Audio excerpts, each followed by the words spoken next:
Halo semua, salam penuh semangat. Kali ini kita bertemu untuk membahas materi IPS tentang perjuangan tokoh pada masa kerajaan Hindu, Buddha, dan Islam. Ayo kita lihat yang pertama untuk kerajaan Hindu. Ini hanya contoh-contoh saja ya. Yang pertama adalah Gajah Mada. Gajah Mada ini merupakan seorang patih di kerajaan Majapahit. Gajah Mada mempunyai tekad yang sangat kuat untuk mempersatukan Nusantara. Dan dia pun mengucapkan Sumpah Palapa. Sumpah yang berisi bahwa ia tidak akan memakan palapa sebelum berhasil menyatukan Nusantara. Sumpah inilah yang kita kenal dengan Sumpah Palapa tadi. Berkat kegigihannya, ia berhasil menyatukan Nusantara di bawah pemerintahan Majapahit. Lalu yang kedua, Hayam Wuruk.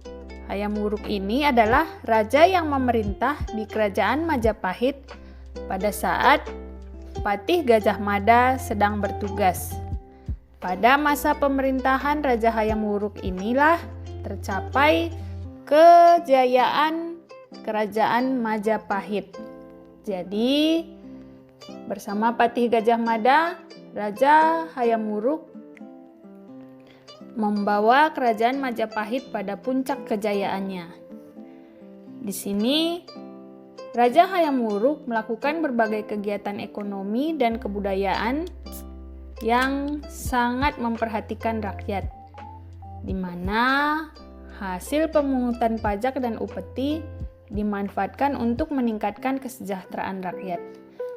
Di bidang pertanian, Raja Hayam Wuruk memerintahkan pembangunan bendungan, saluran pengairan, serta pembukaan lahan ladang baru.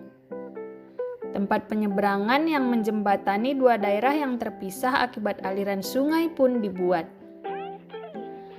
Raja Hayam Wuruk juga dikenal sering bepergian untuk meninjau daerah-daerah yang berada di dalam wilayah kekuasaannya. Sekarang kita melihat tokoh yang ketiga, yaitu Raja Purnawarman. Ini merupakan raja yang memerintah di kerajaan Tarumanegara. Raja Purnawarman berhasil membawa kerajaan Tarumanegara pada masa kejayaan dan berhasil mengatasi masalah banjir serta irigasi. Sekarang, mari kita lihat tokoh pada kerajaan Buddha. Ini adalah salah satu contoh, yaitu Raja Balaputradewa. Balaputradewa ini adalah raja yang memerintah di kerajaan Sriwijaya. Raja Balaputradewa berhasil membawa kerajaan Sriwijaya pada masa kejayaannya. Sekarang kita lihat contoh pada kerajaan Islam. Yang pertama yaitu Sultan Iskandar Muda. Sultan Iskandar Muda ini memerintah di kerajaan Aceh yang berhasil melawan Portugis yang ingin menjajah rakyat Aceh. Sekarang tokoh yang kedua yaitu Sultan Hasanuddin. Ini adalah sultan yang memerintah di kerajaan Goa. Sultan Hasanuddin sangat berani dan gigih melawan pasukan Belanda. Tokoh yang ketiga yaitu Pangeran Diponegoro. Pangeran Diponegoro merupakan putra sulung dari Hamengkubuwono III, seorang Raja Mataram di Yogyakarta. Jadi, perjuangan Pangeran Diponegoro berawal ketika pihak Belanda memasang patok-patok di tanah milik rakyat di desa Tegalrejo. Pangeran Diponegoro sangat marah dengan sikap Belanda yang dianggap tidak menghargai adat istiadat setempat dan sewenang-wenang membebani rakyat dengan pajak yang tinggi. Pangeran Diponegoro pun berjuang melawan Belanda. Tentu saja upayanya mendapat dukungan dari rakyat. Pangeran Diponegoro melakukan perlawanan dengan berbagai macam taktik, mulai dari gerilya, infanteri, hingga perang terbuka.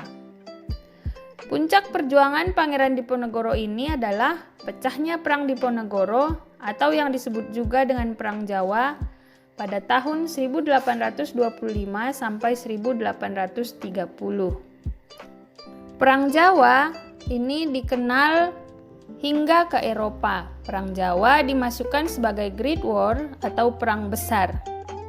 Untuk melawan pasukan Diponegoro, Belanda harus menurunkan sekitar 50.000 pasukannya. Hal tersebut menunjukkan betapa besar semangat dan daya juang pasukan Diponegoro kala itu. Demikian pembahasan kita kali ini. Terima kasih. Ingat untuk tetap semangat ya.